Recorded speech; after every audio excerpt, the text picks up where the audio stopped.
Okay, buti walang ulan.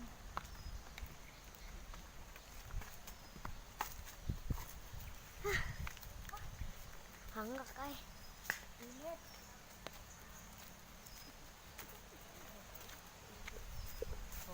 So, pauwi na tayo? Malamang. Sige na. Pauwi na kami. Ayan, galing kami sa highway kaya matapos kami sa highway kasi yung yung kabayo hindi pwede sa sa highway kasi dami ng sasakyan. Natatakutin to eh. Hindi siya sanay sa dami ng sasakyan.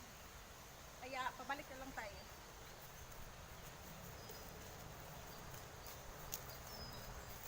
Hiya, tigilig, tigilig. Magdagan dito ni Ron. Ano?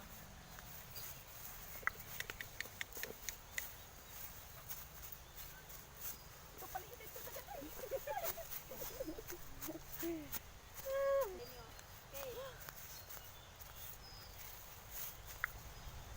Grabe ang layo ng inabot namin.